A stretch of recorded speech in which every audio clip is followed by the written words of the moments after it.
പാവനാത്മശക്തിയാൽ നിറഞ്ഞുണർന്നിടാം. വന്നണഞ്ഞിതാ സുവർണ ജൂബിലി, ഹൃദയ വീണമീട്ടി വചനഗീതകങ്ങളാൽ പാടിടാം സുവർണ ജൂബിലി. പാവനാത്മശക്തിയാൽ നിറഞ്ഞുണർന്നിടാം. വന്നണഞ്ഞിതാ സുവർണ ജൂബിലി, ഹൃദയ വീണമീട്ടി വചനഗീതകങ്ങളാൽ പാടിടാം സുവർണ ജൂബിലി. പാടിടാം സുവർണ ജൂബിലി, ഏകിടാം പ്രാർത്ഥനാഞ്ജലി. പാടിടാം സുവർണ ജൂബിലി, ഏകിടാം പ്രാർത്ഥനാഞ്ജലി.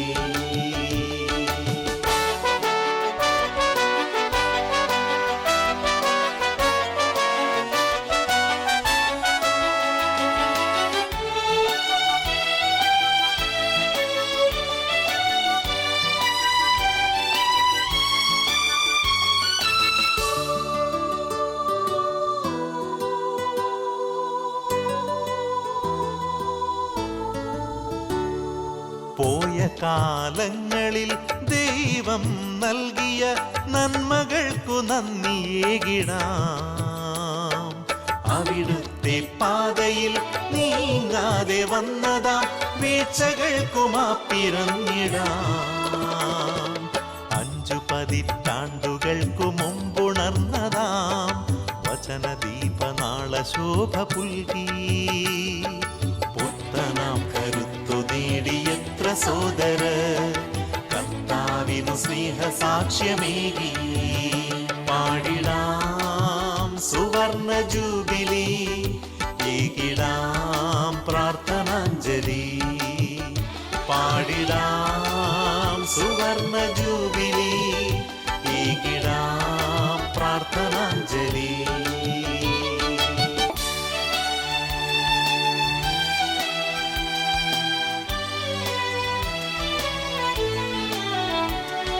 ശക്തമാം നവീകരണത്തിൻ്റെ പാത തന്നിൽ ഉൾക്കരുത്തു നേടി നീങ്ങുവാൻ, തിരുവചനത്തിൻ പൊരുൾ പങ്കുവെച്ചു നൽകുവാൻ ദൈവം തെരഞ്ഞെടുത്തവർ. നമ്മെ നയിച്ചിടുവാൻ കൈപിടിച്ചവർ, മുൻപേ നടന്നകന്നു പോയവർ. ഏവരെയും യേശുവിൻ തൃക്കരങ്ങളിൽ സ്നേഹമോടെ സമർപ്പിച്ചിടാം. പാടിടാം സുവർണ ജൂബിലി, ഏകിടാം പ്രാർത്ഥനാഞ്ജലി.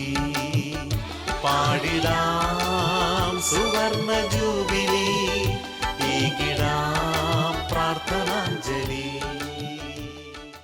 വരച്ച് പ്രാർത്ഥിക്കാം. വിശുദ്ധ കുരിശിൻ്റെ അടയാളത്താലെ ഞങ്ങളുടെ ശത്രുക്കളിൽ നിന്ന് ഞങ്ങളെ രക്ഷിക്കുക ഞങ്ങളുടെ തമ്പുരാനെ. പിതാവിൻ്റെയും പുത്രൻ്റെയും പരിശുദ്ധാത്മാവിൻ്റെയും നാമത്തിൽ ആമേൻ. ഏതൊരു വ്യക്തിയുടെയും സമൂഹത്തിൻ്റെയും ഒരു പ്രസ്ഥാനത്തിൻ്റെയും നിലനിൽപ്പും വളർച്ചയും മരവിച്ചു പോകാതിരിക്കണമെങ്കിൽ, അതിൻ്റെ ഒഴുക്ക് നിലയ്ക്കാതിരിക്കണമെങ്കിൽ, സ്റ്റാഗ്നേറ്റ് ചെയ്യാതിരിക്കണമെങ്കിൽ, അത് മുരടിച്ചു പോകാതിരിക്കണമെങ്കിൽ 2 കാര്യങ്ങൾ ചെയ്യണം. അത് രണ്ടിൻ്റെ ഇംഗ്ലീഷ് വാക്ക് പറയുകയാണ് ഇൻട്രോസ്പെക്ഷൻ, മറ്റൊന്ന് റിട്രീറ്റ്. ഇൻട്രോസ്പെക്ഷൻ എന്ന് പറഞ്ഞാൽ നമ്മൾ ഉള്ളിലേക്ക് തിരിഞ്ഞ് ടോർച്ചടിച്ച് നോക്കുന്ന പരിപാടിയാണ്. റിട്രീറ്റ് എന്ന് പറഞ്ഞ് പുറകോട്ട് തിരിഞ്ഞ് നടക്കലാണ്. നമ്മൾ നടന്നു വന്ന വഴികളിൽ പുറകോട്ടും തിരിഞ്ഞ് നടക്കലാണ് റിട്രീറ്റ്. ജെറമിയായുടെ പുസ്തകം 6:16 ഇങ്ങനെ ഒരു വചനമുണ്ട്: വഴിക്കവലകളിൽ നിന്ന് ശ്രദ്ധിച്ചു നോക്കുവിൻ, പഴയ പാതകൾ തേടുവിൻ, നേരായ മാർഗം തേടി അതിൽ സഞ്ചരിക്കുവിൻ, അപ്പോൾ നിങ്ങൾ വിശ്രാന്തി അടയും. ഞാൻ വളരെയേറെ ആത്മാർത്ഥതയോടെ നിങ്ങളോട് പറയട്ടെ, അടുത്ത കാലത്ത് നമ്മുടെ കേരള സഭയെ പിടിച്ചുലയ്ക്കുന്ന അനേകം ദുരന്തങ്ങൾ മാറി മാറി നമ്മളെ സഭയെ വേട്ടയാടിക്കൊണ്ടിരിക്കുക. സഭാംഗങ്ങളുടെ വശത്തുനിന്നുണ്ടാകുന്ന വീഴ്ചകളും പരാജയങ്ങളുമാണ് അതിലൊരു കാരണം. മറ്റൊന്ന്, ആഗോള സഭ നേരിടുന്നത് പോലെ തന്നെ ഭാരത സഭയും കേരള സഭയും നേരിടുന്ന മറ്റൊരു പ്രത്യേകതയാണ് മതമൗലികവാദികളും തീവ്രവാദികളും മതാന്ധത ബാധിച്ചവരും നമ്മുടെ ക്രൈസ്തവ വിശ്വാസ ജീവിതത്തെയും ആചാരാനുഷ്ഠാനങ്ങളെയും കൂച്ചുവിലങ്ങിട്ട് തടയാനും തകർക്കാനും ശ്രമിക്കുന്ന അവസ്ഥയുണ്ട്. അവിടേക്ക് എന്താ ചെയ്യേണ്ടത്?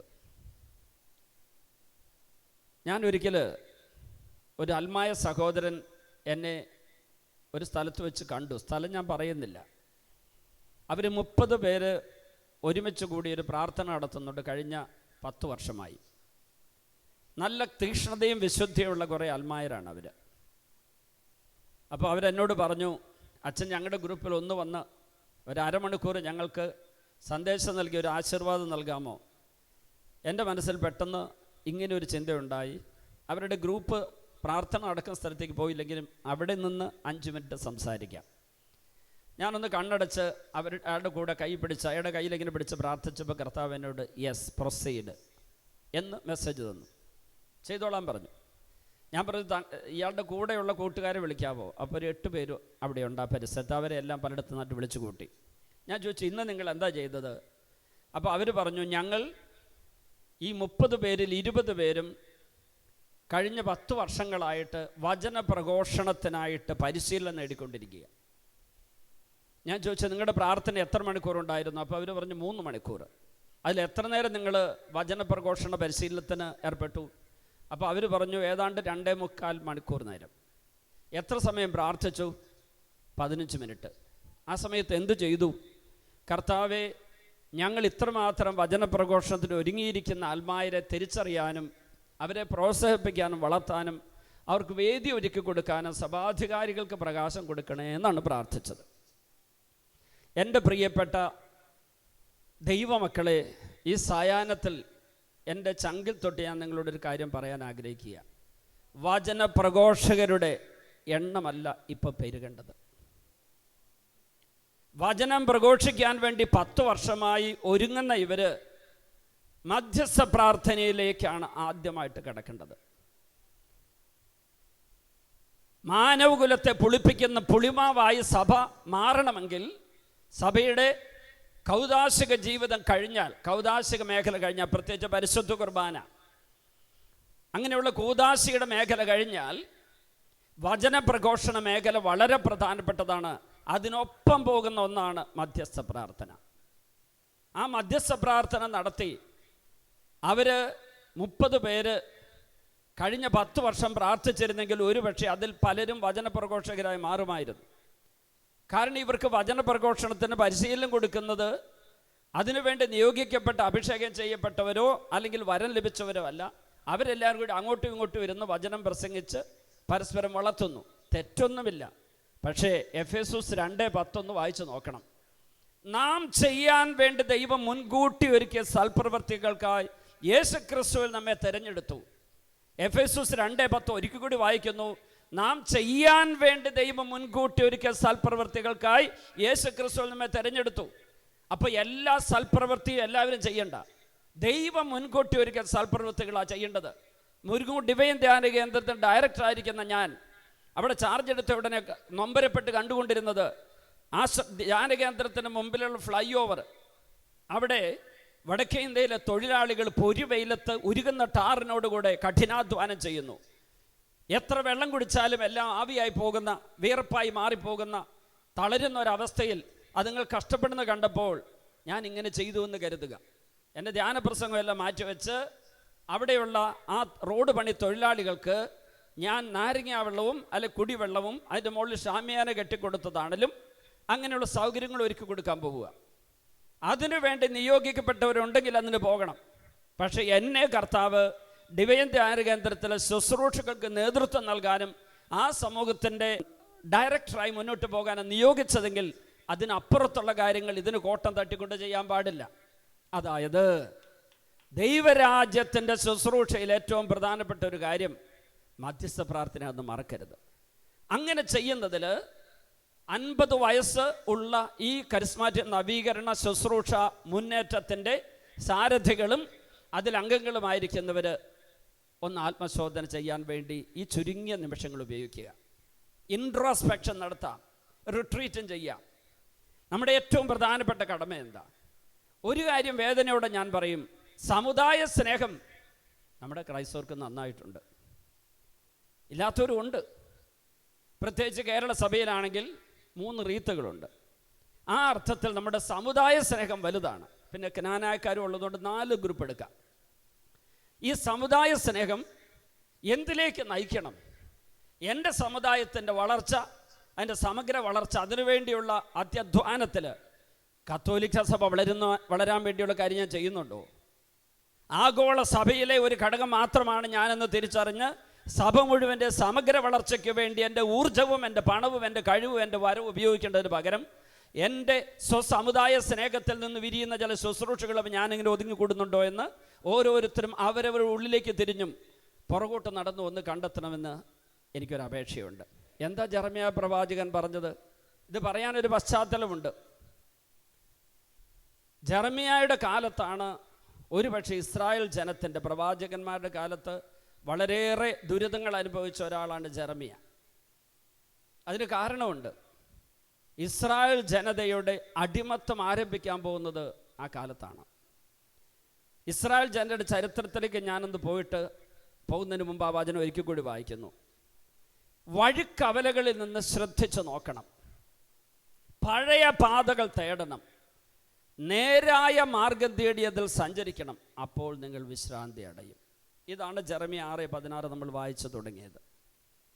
ഇനി ഇസ്രായേലിൻ്റെ ചരിത്രത്തിലെ 430 വർഷം നീണ്ടുനിന്ന ഈജിപ്തിലെ അടിമത്തം, 70 വർഷത്തോളം നീണ്ടുനിന്ന യൂദ രാജ്യത്തിൻ്റെ ബാബിലോൺ അടിമത്തം, അതുപോലെ തന്നെ 931 BC ഇസ്രായേൽ ജനത 2 രാജ്യങ്ങളായി പിരിഞ്ഞു. 10 ഗോത്രങ്ങളടങ്ങുന്ന ഇസ്രായേൽ, 2 ഗോത്രങ്ങളടങ്ങുന്ന യൂദ രാജ്യം. 10 ഗോത്രങ്ങളടങ്ങുന്ന ഇസ്രായേൽ രാജ്യം, അതിലെ മിക്ക രാജാക്കന്മാരും വിഗ്രഹ ആരാധകരും ദൈവനിഷേധികളും ദൈവത്തിനെ വേദനിപ്പിച്ചവരുമായിരുന്നു. യൂദായുടെ കാര്യം വ്യത്യസ്തമായിരുന്നില്ല. അസീറിയൻ അടിമത്തത്തിൽപ്പെട്ട് ഈ ഇസ്രായേൽ 10 ഗോത്രങ്ങൾ നശിച്ചു. BC 721 739 തിക്ലക് പിലേസർ എന്ന് പറയുന്ന അസീറിയൻ രാജാവ് വന്നിട്ട് ഇവരെ മുഴുവനും, പ്രത്യേകിച്ച് ആ 10 ഗോത്രങ്ങളിൽ റൂബൻ, മനാസെ, ഗാദ് തുടങ്ങിയ ഗോത്രങ്ങളെ അടിമകളായി അങ്ങനെ തന്നെ പിടിച്ചുകൊണ്ടുപോയി. കാരണം ഓരോ ഗോത്രങ്ങൾ ഓരോ സ്ഥലത്ത് ഒരുമിച്ച് വസിക്കുകയായിരുന്നു. അവരെല്ലാം അടിമകളാക്കി. അത് കഴിഞ്ഞ് അധികം താമസിയാതെ ബാക്കിയുള്ള 6 ഗോത്രങ്ങളെ പിടിച്ചുകൊണ്ട് പോയി. അങ്ങനെ 10 ഗോത്രങ്ങൾ BC 721 ഇനി ഒരിക്കലും വരാത്ത വിധം എന്നേക്കുമായിട്ട് അപ്രത്യക്ഷമായി.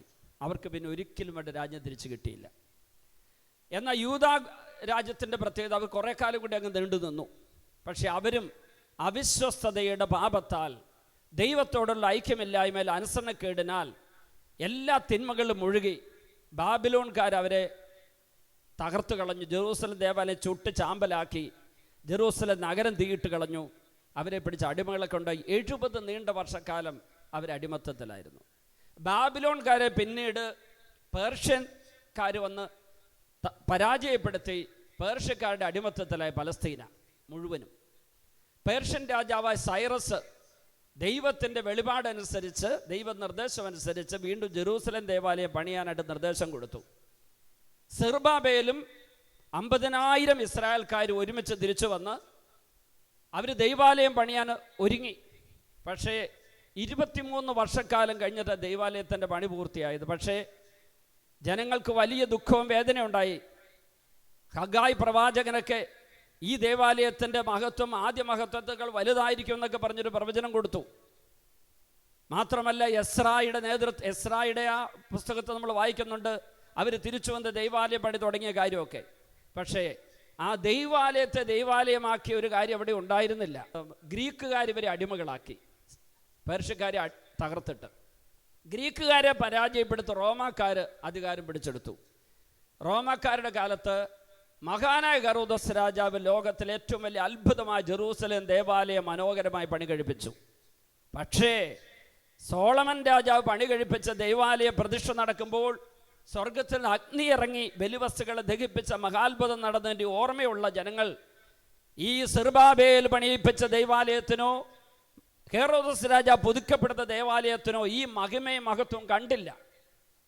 അത് എന്തുകൊണ്ടാണെന്ന് അറിയണമെങ്കിൽ മക്കബാരുടെ 2-ാം പുസ്തകത്തിൻ്റെ 2-ാം അധ്യായത്തിൻ്റെ 4 മുതലുള്ള തിരുവചനങ്ങളിലേക്ക് ഒന്ന് പോകണം.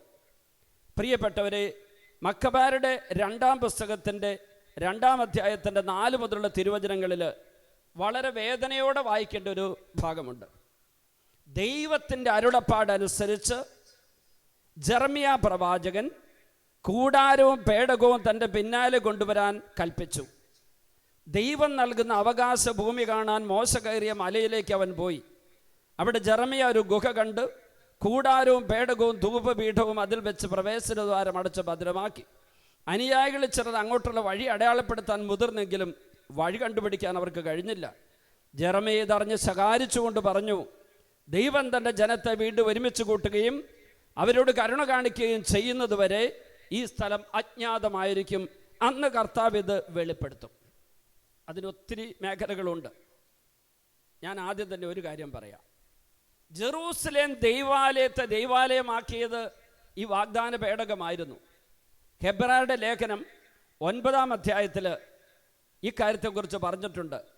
അവിടെ 4ഉം 5ഉം വചനങ്ങളിൽ പറയുന്നു, അതിവിശുദ്ധ സ്ഥലത്ത് സ്വർണം കൊണ്ടുള്ള ധൂപപീഠവും എല്ലാ വശവും പൊന്നു പൊതിഞ്ഞ വാഗ്ദാന പേടകവും ഉണ്ടായിരുന്നു. ഹെബ്രായർ 9:4-5. മന്ന വെച്ചിരുന്ന സ്വർണ്ണ കലശവും അഹരോന്റെ തളിർത്ത വടിയും ഉടമ്പടിയുടെ ഫലകങ്ങളും അതിൽ സൂക്ഷിച്ചിരുന്നു. അതായത് കർത്താവായ ദൈവം അന്ന് അവരുടെ ഇടയിൽ ഇന്നത്തെ നമ്മുടെ സക്രാരിയിലുള്ള ഈശോയുടെ സജീവ സാന്നിധ്യത്തിന് സമാനമായ അടയാള സാന്നിധ്യം കൊടുത്തിരുന്നു. ഈ 10 കൽപ്പനകൾ എഴുതിയ 2 കൽപ്പലകകളിലൂടെ. ആ 2 കൽപ്പലകകളിൽ ആദ്യത്തെ കൽപ്പലകയിൽ 3 പ്രമാണങ്ങൾ, 10 കൽപ്പനയുടെ ആദ്യത്തെ 3 പ്രമാണങ്ങളും 2ാമത്തെ കൽപ്പലകയിൽ ബാക്കിയുള്ള 7 പ്രമാണങ്ങളും ദൈവം വിരൽ കൊണ്ട് എഴുതി കൊടുത്തു. അത് പിന്നീട് ജനം വിഗ്രഹാരാധനയിൽ മുഴുകി പാപം ചെയ്തപ്പോൾ മോശ വന്ന് താഴെ വന്ന് അത് എറിഞ്ഞുടച്ച് കളഞ്ഞെങ്കിലും വീണ്ടും മലമുകളിൽ കയറി അതുപോലെ തന്നെ കല്ല് കൊത്തിയെടുത്ത് കൊടുത്തപ്പോൾ ദൈവം അതിൽ എഴുതി കൊടുത്തു. ഈ വചനമെഴുതിയ ഫലകങ്ങൾ വാഗ്ദാന പേടകത്തിൽ വെച്ചേക്കാൻ പറഞ്ഞു. വാഗ്ദാന പേടകത്തിൽ വെച്ചിരുന്ന ഈ 10 കൽപ്പനകൾ അടങ്ങിയ ഈ 2 കൽപ്പലകകളിൽ സത്യത്തിൽ എന്താ ഉള്ളത്? വചനമായിരുന്നു ഉണ്ടായിരുന്നത്. വചനമെന്ന് പറയുമ്പോൾ നമ്മുടെ ഇവിടെ മനസ്സിലാക്കണം, യേശുവാണ് വചനം. ആദിയിൽ വചനമുണ്ടായിരുന്നു, വചനം ദൈവത്തോടു കൂടിയായിരുന്നു, ദൈവം വചനമായിരുന്നു എന്ന് യോഹന്നാൻ 1:1 പറഞ്ഞ വചനം. യോഹന്നാൻ 1:14 വചനം മാംസമായി തീർന്നു, യേശുവായി തീർന്നു. അപ്പോൾ അന്നത്തെ ആ വാഗ്ദാന പേടകത്തിൽ ഉണ്ടായിരുന്നത് യേശുവിൻ്റെ സജീവ സാന്നിധ്യമായിരുന്നു. അതുകൂടാതെ ഇവിടെ 2 കാര്യം കൂടെ പറഞ്ഞിട്ടുണ്ട്. അഹരോൻ്റെ തളിർത്ത വടി, അഹരോൻ്റെ പൗരോഹിത്യം ചോദ്യം ചെയ്തപ്പോൾ അഹരോൻ്റെ വടി പൂത്തുലഞ്ഞ് നിൽക്കുന്നതായിട്ട് ദൈവം കാണിച്ചു കൊടുത്തു. അത് സംഖ്യയുടെ പുസ്തകം 17-ാം അധ്യായത്തിൽ 1 മുതൽ 11 വരെയുള്ള വചനങ്ങളുണ്ട്. രണ്ടാമതായി, ജനം മരുഭൂമിയിലെ 40 സംവത്സരം അരഞ്ഞു നടന്ന കാലത്ത് അവർക്ക് ദൈവം 40 സംവത്സരങ്ങളും എല്ലാ ദിവസവും രാവിലെ മന്ന കൊടുക്കും, ഓരോ ദിവസത്തേക്ക് ആവശ്യമായത്. എന്നാൽ സാബത്തിൻ്റെ തലേദിവസം മാത്രം മന്ന 2 ദിവസത്തേക്കുള്ള സൂക്ഷിക്കാം, അല്ലാതെ കൂടുതൽ എടുത്തിട്ടുണ്ടെങ്കിൽ അതൊക്കെ പുഴുവരിച്ചു പോകും. ഇത് കുറേ കാലം കഴിഞ്ഞപ്പോൾ വരുന്ന തലമുറയ്ക്കുള്ള അടയാളമായി ദൈവം പറഞ്ഞു മോശയോട്, 1 ഓമർ മന്ന എടുത്ത് ഒരു പാത്രത്തിൽ സൂക്ഷിക്കണം. 1 ഓമർ എന്ന് പറഞ്ഞാൽ 4 ലിറ്റർ. ഈ മന്ന എടുത്ത് വാഗ്ദാന പേടകത്തിന് മുമ്പിൽ വെച്ചു. അത് ഒരിക്കലും പുഴുവരിച്ചു പോയില്ല. ഈശോ പറഞ്ഞു യോഹന്നാൻ 6 ഞാനാണ് ജീവൻ്റെ മന്ന. അപ്പോൾ അഹരോൻ്റെ തളിർത്ത വടി നിത്യപുരോഹിതന ഈശോയുടെ അടയാളം, മന്ന ജീവൻ്റെ മന്ന യേശുവിൻ്റെ അടയാളം, വചനഫലകം വചനമായ യേശുവിൻ്റെ അടയാളം. അതായത് പഴയ നിയമ ജനതയ്ക്ക് ദൈവപിതാവ് പുത്രനായ യേശുവിൻ്റെ ഈ സാന്നിധ്യം ഈ 3 അടയാളങ്ങളിലൂടെ കൊടുത്തു. അത് വെച്ചിരിക്കുന്ന സ്ഥലമാണ് ഈ ജെറൂസലേം ദേവാലയത്തിലെ അതിവിശുദ്ധ സ്ഥലം എന്ന് പറയുന്നത്, ഹോളി ഓഫ് ഹോളീസ്. എന്നാൽ എന്തുകൊണ്ട് ദൈവം അത് എടുത്തു മാറ്റണം എന്നാവശ്യപ്പെട്ടു? ജെറമ്യാ പ്രവാചകനോട് പറഞ്ഞു ഇതെടുത്ത് ഒളിപ്പിക്കുക. നേബോ പർവ്വതം എന്ന് പറയുന്നത് ജോർദാനിൽ ഇപ്പോൾ ഉണ്ട്. മോശ വാഗ്ദത്ത ഭൂമി കാണാൻ വേണ്ടി കരുതുന്ന മലയാണത്. ജെറീക്കോയുടെ എതിർവശത്തുള്ള അബരീം പർവ്വതനിരകളിലെ ഒരു മലയാണ് ഈ നെബോ മല. അതിൻ്റെ മുകളിൽ ഒരു ഗുഹയ്ക്കകത്ത് ഒളിപ്പിച്ചു.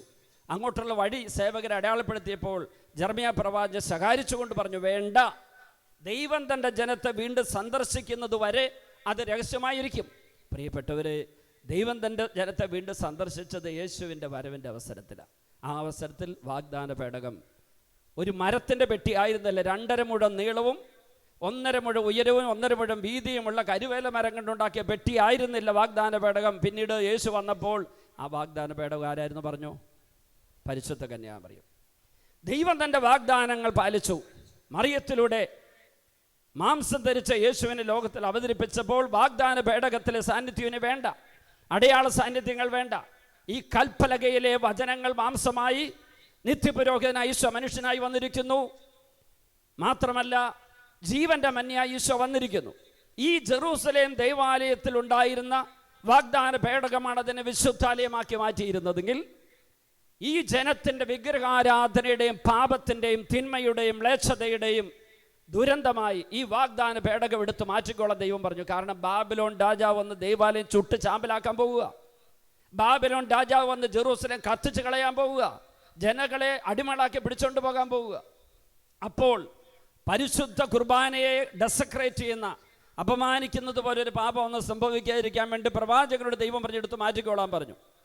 പ്രിയപ്പെട്ടവരെ, ഇതിൻ്റെ പശ്ചാത്തലത്തിൽ ജെറമ്യ 3:16 കൂടി കൂട്ടിച്ചേർത്താൽ, ആ ഇണവചനം കൂടി പഠിച്ചാൽ നമ്മുടെ ഇന്നത്തെ സായാഹ്ന വചന ശുശ്രൂഷ പൂർത്തിയാവും. 3:16 കർത്താവ് അരുളി ചെയ്യുന്നു. ജെറമ്യ 3:16 കർത്താവ് അരുളി ചെയ്യുന്നു, നിങ്ങൾ പെരുകി നാട് നിറഞ്ഞു കഴിയുമ്പോൾ, ഞാൻ വീണ്ടും ആവർത്തിക്കാൻ പോവാത്, നിങ്ങൾ പെരുകി നാട് നിറഞ്ഞു കഴിയുമ്പോൾ, മുഴുവൻ വായിക്കുന്നതിന് മുമ്പ് ഞാനതൊന്ന് വ്യാഖ്യാനിച്ച് വായിക്കാൻ പോവുക. നിങ്ങൾക്ക് സുഖവും സൗകര്യവും സമ്പത്തും വർദ്ധിച്ചു കഴിയുമ്പോൾ, നിങ്ങൾക്ക് പേരും പെരുമയും പ്രശസ്തിയും കിട്ടിക്കഴിയുമ്പോൾ, നിങ്ങൾക്ക് ധ്യാനകേന്ദ്രവും അനുബന്ധ സൗകര്യങ്ങളും ഉണ്ടായിക്കഴിയുമ്പോൾ, നിങ്ങൾക്ക് പ്രാർത്ഥനാ ഗ്രൂപ്പിൻ്റെ എല്ലാ സൗകര്യങ്ങളും ആയി കഴിയുമ്പോൾ, നിങ്ങൾക്ക് അഭിവന്ദനം എത്രാമാരുടെ മാർപ്പാപ്പയുടെ അംഗീകാരം കിട്ടിക്കഴിയുമ്പോൾ, സഭയുടെ ഔദ്യോഗിക നവീകരണം മുന്നേറ്റമായി നിങ്ങളെ അംഗീകരിച്ചു കഴിയുമ്പോൾ, ഇങ്ങനെയൊക്കെ വായിക്കണം. നിങ്ങൾ പെരുകി നാട് നിറഞ്ഞു കഴിയുമ്പോൾ കർത്താവിൻ്റെ സാക്ഷ്യപേടകത്തെ പറ്റി ആരും ഒന്നും പറയുകയില്ല. അവർ അതിനെപ്പറ്റി ചിന്തിക്കുകയോ അത് ആവശ്യമെന്ന് കരുതുകയോ ഇല്ല, മറ്റൊന്ന് നിർമ്മിക്കുകയുമില്ല. പ്രിയപ്പെട്ടവരെ, ജെറമ്യ 3:16 ചങ്ക് പൊട്ടി ഞാനൊരു രാത്രിയിൽ ഇന്ന് വായിച്ചു. നിറകണ്ണുകളോടെ ഞാൻ വായിച്ചു. ഞാനും നിങ്ങളും ഈ തിരുസഭയുടെ ശുശ്രൂഷ മുമ്പിൽ നിൽക്കുന്ന നമ്മളൊക്കെ സൗകര്യങ്ങളും അംഗീകാരവും കയ്യടിയും പ്രശംസയും സ്ഥാപനങ്ങളും സൗകര്യങ്ങളും വർദ്ധിച്ചു വരുമ്പോൾ, നിങ്ങൾ പെരുകി നാട് നിറഞ്ഞു കഴിയുമ്പോൾ, കർത്താവിൻ്റെ വാഗ്ദാന പേടകം, തമ്പുരാന്റെ തിരുസാന്നിധ്യം ഉണ്ടോ ഇല്ലയോ എന്ന് അന്വേഷിച്ച് നോക്കിയിട്ടുണ്ടോ? അതാ ഞാൻ ഇൻട്രോസ്പെക്ട് ചെയ്യണമെന്ന് പറഞ്ഞത്, അകത്തേക്ക് തിരിയണമെന്ന് പറഞ്ഞത്, പുറകോട്ട് തിരിഞ്ഞു കിടക്കണമെന്ന് പറഞ്ഞത്. കർത്താവ് അരുതെന്ന് പറഞ്ഞ് ചെയ്തുകൊണ്ടും, കർത്താവ് അയക്കാത്തടത്ത് പോയിക്കൊണ്ടും, കർത്താവിൻ്റെ പദ്ധതി എന്തെന്ന് അന്വേഷിക്കാതെയും, എൻ്റെ ഇഷ്ടമനുസരിച്ച് ജനത്തിൻ്റെ കയ്യടി കിട്ടുന്ന അനുസരിച്ച്, അധികാരികൾ അംഗീകാരം പ്രശംസ കിട്ടുന്ന അനുസരിച്ച് നമ്മൾ എവിടെയൊക്കെ എന്തൊക്കെ ചെയ്തിട്ടുണ്ടായിരിക്കാം. 50 വയസ്സായിരിക്കുന്ന കരിസ്മാറ്റിക് നവീകരണ പ്രസ്ഥാനം ആത്മശോധന ചെയ്യേണ്ട മേഖലയെ ഞാൻ പറഞ്ഞത്. കഴിഞ്ഞ വർഷം ഞങ്ങളുടെ ഡിവൈൻ ധ്യാന കേന്ദ്രത്തിൻ്റെ സിൽവർ ജൂബിലി 25 വർഷം, 25 വർഷത്തെ ജൂബിലി ആഘോഷത്തിൽ ഡിവൈൻ ധ്യാന കേന്ദ്രത്തിൻ്റെ തുടക്കം പോട്ടയിൽ 87 തുടങ്ങുമ്പോൾ, 86 നാക്കിമ്പറമ്പലച്ചൻ്റെ പനക്കച്ചൻ്റെ കൂടെ ഞാൻ ശമാശനായിട്ട് അവിടെ റീജൻസി നടത്തുന്നുണ്ട്. 86 ധ്യാനകേന്ദ്രം തുടങ്ങുമ്പോൾ, 87 നാക്കിമ്പറമ്പലച്ചൻ ഒരു പ്രത്യേക വെളിപാടനുസരിച്ച് ധ്യാന ശുശ്രൂഷ ഇങ്ങനെ ആരംഭിച്ചത്. പിന്നീട് 90-91 ആയപ്പോഴേക്ക് മുരിങ്ങൂർ ധ്യാന കേന്ദ്രത്തിൽ ഷിഫ്റ്റ് ചെയ്തു. അങ്ങനെ അത് വളർന്നു. ഇപ്പോൾ 60-ൽ പരം ധ്യാന കേന്ദ്രങ്ങൾ ഞങ്ങളുടെ വിൻസെൻറ്റ് സഭയ്ക്കുണ്ട്. കേരളത്തിൽ തന്നെ ഇപ്പോൾ അന്ന് 4-5 ധ്യാന കേന്ദ്രങ്ങളുണ്ട്. ഇന്ന് 90ഓളം ധ്യാന കേന്ദ്രങ്ങൾ. കേരളത്തിന് മുക്കിലും മൂലയിൽ എല്ലാം ജനങ്ങൾക്ക് എപ്പോൾ വേണമെങ്കിലും ധ്യാനിക്കാൻ പോലുള്ള സൗകര്യങ്ങൾ ദൈവം ഒരുക്കി. അപ്പോൾ എന്നോട് ഇന്നൊരു സഹോദരൻ വിളിച്ച് പറഞ്ഞു, ഭാരത സുവിശേഷവൽക്കരണത്തിന് വേണ്ടിയുള്ള ഒരു ശുശ്രൂഷ മുന്നേറ്റത്തെ പറ്റി ഗൗരവമായിട്ട് ഈ കൺവെൻഷൻ അവസരത്തിൽ നമ്മൾ ധ്യാനിക്കേണ്ടതുണ്ട് എന്ന് എന്നോട് പറഞ്ഞു. സത്യമായി ഞാനത് വിശ്വസിക്കുന്നു. കേരളത്തിൽ 90 ധ്യാന കേന്ദ്രങ്ങളായി. ഒരച്ഛൻ എൻ്റെ അടുക്കൽ വന്നിട്ട് പറഞ്ഞു, അച്ഛാ ഒന്ന് പ്രാർത്ഥിച്ച് ഒരു സന്ദേശം തരാമോ? ഞങ്ങളുടെ സഭ വചന ശുശ്രൂഷ മേഖലയിലല്ല, എന്നാൽ കേരളത്തിൽ ഞാനിവിടെ ശുശ്രൂഷ ചെയ്യുന്നത് കണ്ട് അപ്രീഷിയേറ്റ് ചെയ്ത അധികാരികൾ ഒരു ധ്യാനകേന്ദ്രം തുടങ്ങാൻ എന്നോട് ആവശ്യപ്പെട്ടു. ഞാൻ ഒറ്റയടിക്ക് എൻ്റെ മനുഷ്യബുദ്ധിയിൽ ഒരു മറുപടി പറയാൻ ഒരുങ്ങിയെങ്കിലും അച്ഛനോട് പറഞ്ഞു, നമുക്ക് ഒരുമിച്ചിരുന്ന് പ്രാർത്ഥിക്കാം. എൻ്റെ ചാപ്പലിൽ കയറി ഞാനും അച്ഛനും കൂടെ ഒരുമിച്ചിരുന്ന് കുറച്ചു നേരം പ്രാർത്ഥിച്ചു കഴിഞ്ഞിട്ട് അച്ഛനോട് ഞാൻ പറഞ്ഞു, അച്ഛാ ധ്യാനകേന്ദ്രം തുടങ്ങല്ലേ. ധ്യാനകേന്ദ്രങ്ങളുടെ എണ്ണം കുറഞ്ഞതിൻ്റെ പേരിൽ കേരള സഭയെ ഒരിക്കലും കർത്താവ് ചോദ്യം ചെയ്യാൻ പോകുന്നില്ല. കൂടിയതിൻ്റെ പേര് ചോദ്യം ചെയ്യുമെന്നൊന്നും ഞാൻ പറയല്ല, അതിനുള്ള അഹങ്കാരമൊന്നും എനിക്കില്ല. ധ്യാനകേന്ദ്രങ്ങളുടെ എണ്ണം കുറഞ്ഞതിൻ്റെ പേരിൽ ഒരിക്കലും നമ്മളെ ചോദ്യം ചെയ്യാൻ പോകുന്നില്ല കർത്താവ്. എന്നാൽ മധ്യസ്ഥ പ്രാർത്ഥന കേന്ദ്രം അച്ഛൻ തുടങ്ങണം. കാരണം ഇവിടെ ഇരിക്കുന്നതിലൊരു 95% പേർക്കും ഭാരതത്തിൻ്റെ മുക്കിലും മൂലയിലും അവിടെ പോയിട്ട് സുവിശേഷം കൊടുക്കാൻ പറ്റില്ലായിരിക്കും, വചനം പ്രസംഗിക്കാൻ പറ്റില്ലായിരിക്കാം. പക്ഷേ എൻ്റെ വീട്ടിലിരുന്ന്, എൻ്റെ അടുക്കളയിലിരുന്ന്, ഞാൻ വണ്ടി ഡ്രൈവ് ചെയ്യുമ്പോൾ എൻ്റെ സ്വകാര്യ മേഖലയിലിരുന്ന് എനിക്ക് സുവിശേഷ വേല ചെയ്യാൻ പറ്റും മധ്യസ്ഥ പ്രാർത്ഥനയിലൂടെ. അങ്ങനെ ജ്വലിപ്പിച്ച് ഒത്തിരി അൽമായരെയും സിസ്റ്റേഴ്സിനും വൈദികരും ഉയർത്തി കഴിയുമ്പോൾ ആ ജ്വാലയിൽ വലിയ തീക്കുണ്ടങ്ങളായി അല്ലെങ്കിൽ പന്തങ്ങളായി മാറുന്ന വിശുദ്ധരായ ശുശ്രൂഷകർ ഇറങ്ങട്ടെ. അന്ന് 30 പേരോട് ഞാൻ പറഞ്ഞു, നിങ്ങൾ മധ്യസ്ഥ പ്രാർത്ഥന നടത്തിക്കൊണ്ടിരുന്നാൽ സ്വയം വിശുദ്ധീകരിച്ചും ലോകത്തെ വിശുദ്ധീകരിച്ചും യേശുവിനെ പോലെ അവർ സത്യത്താൽ വിശുദ്ധീകരിക്കപ്പെടാൻ വേണ്ടി അവർക്ക് വേണ്ടി എന്നെ തന്നെ വിശുദ്ധീകരിക്കുന്നു, യോഹന്നാൻ 17:19. അതുപോലെ നിങ്ങൾ പ്രാർത്ഥിച്ചുകൊണ്ടിരുന്നാൽ, സ്വയം വിശുദ്ധീകരണവും വിശുദ്ധീകരിക്കുന്ന ശുശ്രൂഷയും തുടർന്നുകൊണ്ടിരുന്നാൽ നിങ്ങളുടെ ശുശ്രൂഷയിൽ ഈ ഗ്രൂപ്പിൽ നിന്ന് കർത്താവ് ശുശ്രൂഷകരെ ഉയർത്തുമെന്നെനിക്ക് ഉറപ്പുണ്ട്. പ്രിയപ്പെട്ടവരെ, അവരാ തീരുമാനം മാറ്റി, അവരുടെ ചർച്ചയൊക്കെ നിർത്തി, വചനപ്രഘോഷണ പരിശീലനം അങ്ങനെ അവസാനിപ്പിച്ചിട്ട് അവർ മധ്യസ്ഥ പ്രാർത്ഥന ശക്തിപ്പെടുത്തി. ഇടവക വികാരിച്ചനോട് പറഞ്ഞു, ഞങ്ങൾ പ്രാർത്ഥന ഇനി മുതൽ ദേവാലയം വെച്ച് നടത്താൻ ആഗ്രഹിക്കുന്നു, അച്ഛൻ അനുവാദം തരുമോ?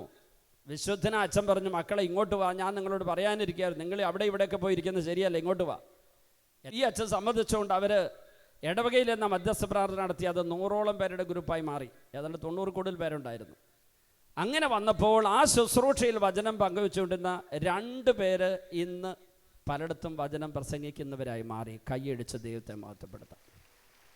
മധ്യസ്ഥ പ്രാർത്ഥന അത് നമുക്ക് പലതും നഷ്ടപ്പെട്ടിട്ടുണ്ടെങ്കിലും നഷ്ടപ്പെട്ടുകൊണ്ട് നമ്മൾ അറിഞ്ഞിട്ടില്ലായിരിക്കാം. യേശു ഉള്ളിൽ വസിച്ചുകൊണ്ട് നമ്മളെ ജ്വലിപ്പിക്കുന്നുണ്ടോ എന്ന് നമ്മൾ നോക്കണം. യേശു ഉണ്ടെങ്കിൽ പരിശുദ്ധാത്മാവ് അവിടെയുണ്ട് അഭിഷേകം തരാൻ, നമ്മളെ അധികാരപ്പെടുത്തി യേശുവിൻ്റെ നാമത്തിൽ എല്ലാ അനുഗ്രഹങ്ങളും തരാൻ പിതാവായ ദൈവം അവിടെ തന്നെയുണ്ട്, നമ്മുടെ ഉള്ളിലുണ്ട്.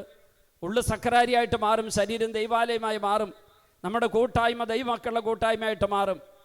അത് ചെയ്യണമെങ്കിൽ ഞാൻ ഈ പറഞ്ഞ ഇൻട്രോസ്പെക്ഷൻ, ഉള്ളിലേക്ക് തിരിഞ്ഞുള്ള നോട്ടം വേണം, ഒരു പുറകോട്ട് തിരിഞ്ഞടപ്പ് വേണം. വഴിക്കവലകളിൽ നിന്ന് ശ്രദ്ധിച്ച് നോക്കുക, പഴയ പാതകൾ തേടുവിൻ. നവീകരണം 967 ഡ്യൂക്കെയിൻ സർവകലാശാലയിലെ കർസ്മാറ്റിക് നവീകരണത്തിൻ്റെ ഒരു തീപ്പൊരി വീണപ്പോൾ അതിനെ ഊതിക്കെടുത്താൻ ഒരുങ്ങിയവരുണ്ട്. അതുപോലെ തന്നെ 900 അല്പം കുറച്ച് പേര് കൂടിയിരുന്ന് പ്രാർത്ഥിച്ചപ്പോൾ പരിശുദ്ധാത്മാരുടെ വരങ്ങൾ കാണപ്പെട്ടപ്പോൾ ഇതിനെക്കുറിച്ച് പഠനം നടത്തി ബുദ്ധിമാന്മാർ സ്യൂഡോ പെന്റക്കോസ്റ്റ് എക്സ്പീരിയൻസ് എന്ന് പറഞ്ഞ് തള്ളിക്കളഞ്ഞിട്ടും പരിശുദ്ധാത്മാവ് പിന്നീട് വർഷങ്ങൾക്ക് ശേഷം കൃത്യമായിട്ടൊരു വെളിപാടിലൂടെ ചെറിയൊരു ഗ്രൂപ്പിൽ ഒരു തീപ്പൊരി ഇട്ട് കൊടുത്തതാണ്. അതല്ലേ ഇപ്പോൾ ഇത്രയും പേര് ഇവിടെ എത്തിച്ചത്. അതിൻ്റെ വളർച്ചയുടെ ഫലമായി ഓരോ സന്യാസഭയിലും ഓരോ രൂപതയിലും ധ്യാനകേന്ദ്രങ്ങൾ ഉയർന്നു, മിഷൻ രംഗങ്ങളിലേക്ക് ശുശ്രൂഷകൾ ചെന്നു. പ്രിയപ്പെട്ടവരെ, നമുക്ക് ഇൻട്രോസ്പെക്ഷൻ നടത്താം, ഉള്ളിലേക്ക് തിരിയാം, ഒന്ന് പുറകോട്ട് തിരിഞ്ഞ് നടക്കാം.